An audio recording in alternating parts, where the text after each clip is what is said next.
Hello friends. So this would be a short update about how the Nifty is likely to perform and even Bank Nifty and the next coming week, which is the July 4th week expiry. And since June expiry was around at 24th or 25th of June, इसलिए 1 week of June also came in the July week expiry. So this July week expiry has 5 weeks, and most of you probably would have known by now. So tomorrow, let's coming to the point. So tomorrow would be a very critical day for Nifty as well as Bank Nifty as well. Bank Nifty not so much, but Nifty probably, because if you see here, see guys. So this was the previous weekly high. यहाँ पर आप you can see it from the charts as well, and the level was exactly 15,900, and 15,900 on Thursday as well. This closed, which is 15th of July, जो which was third week expiry. So it closed at this, and along the next day, on Friday, it just went above it, and the closing price. Look at the closing price is very important. And let me just take you to the hourly charts as well, so that would be very much clear. So if you see here this candle, this red, this red candle, if you see here, this is the doji pattern forming, and it is just slightly above 920 level. And why is this critical level? If you ask me, see here, this is the reason. One, two, three, four, fifth time it broke out. And now, especially Monday, this is very important because it will test this 5900 level will sustain, or if it does not, then a very sharp fall can come. See here. A very sharp fall can come here. Otherwise, the if it has to sustain to cross the 16,000 level, 15,900, say 16,000 level, it is very critical. And above it, I think once it crosses it, then obviously 200 to 300 points upside we can expect. Then only the RSI would reach up to the 70 level, and then I think the major sell-off would come. So towards, as this week is going to be, I'm currently bullish, and particularly for tomorrow, I'll just wait and watch how it goes. And that is the reason why I have not sold any weekly options yet as well. I have some monthly positions, but I need to understand that tomorrow, since it would be a very critical day, if it is able to sustain, then I am quite sure that the momentum market is likely to be bullish, because Bank Nifty has underperformed. So the banks will give a push now to the Nifty, as I was saying from the last past month, past live streams as well. And the upside is obviously limited. I think 300 to 400 points is the maximum upside we can expect, and then some correction would be there.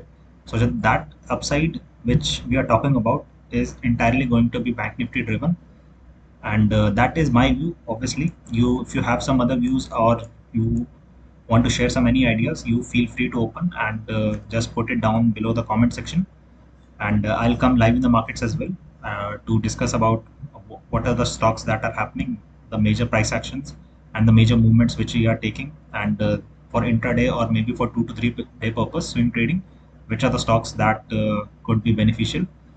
So I already did an analysis of the post market post market analysis on Friday as well. So regarding this is the view. Let's come to Bank Nifty. So see here, Bank Nifty as well. What I was saying was 15,800. If you see here, 15,800, it took quite a bit of support over here in this zone around February, and now Bank Nifty, if you see here, Nifty in the same time frame has reached from 15,400 to almost 16,000. It has broken its high, but broken its February high, but Bank Nifty still hasn't even touched 38,000 level.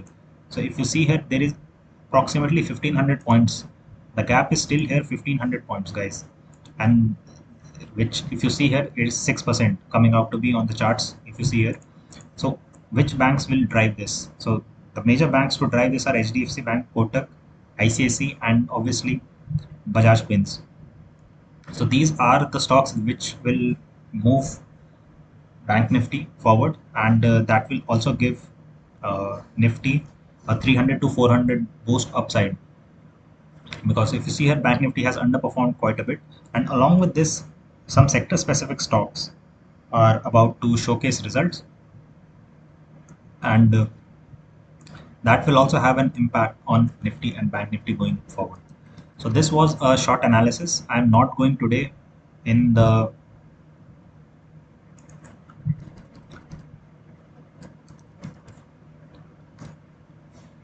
I'm not going today in the discussion of individual stocks. I'll do it tomorrow. I have already done a short analysis on the Friday itself, Friday closing in the post market analysis. So this is it, and I'll see you guys tomorrow. So thank you. So one more thing before closing, if you see, I forgot to mention, if you see the option chain data as well. Why I am saying that I am slightly bullish, because if you see here, although on Friday closing, the call option writers and put option writers are almost equal. So market was in an indecision. So just like me, I have not sold any options right now. So all the major investors, FIIs and DIS, are also waiting for that. Will Nifty hold the 5900 level or not? But obviously, if it holds 5900, it has to consolidate between a very close range of 5900 to 16,000. And if it breakouts, if it holds above this, then obviously we can expect an easily 300 to 400 point move upside, and then we need to be cautious, very very cautious, because Nifty has rallied way too much. See here guys, since almost the low of in April 20th, which the concerns for second wave was at the peak, Nifty was almost at 14,200, and now it is at 5,900, which is like a 12% upside, 12.13. So if it Nifty moves above in the 16,300 to 16,400 zone, we need to be very very cautious. And if you see here, tomorrow major change will come here in the put option sellers and the call option sellers as well. And if you look at the global market data, so this is the Friday closing data. The Dow and S&P, they were, I would not say bearish, but they were obviously have a negative connotation to it. And this can change in the coming day on Monday. So if you see here, indices futures as well, they were exactly the copy of the index market. The futures market was quite exactly derived from it, and there is almost 0.8 to 0.75% negative, but the VIX is held constant. VIX has not changed, so the fear has not grown in the investors, and I think investors are still bullish about it. So guys, this was it. This was the brief analysis of me, and I'll see you guys tomorrow. So this was the short part I forgot to mention, and thank you for watching. Yeah.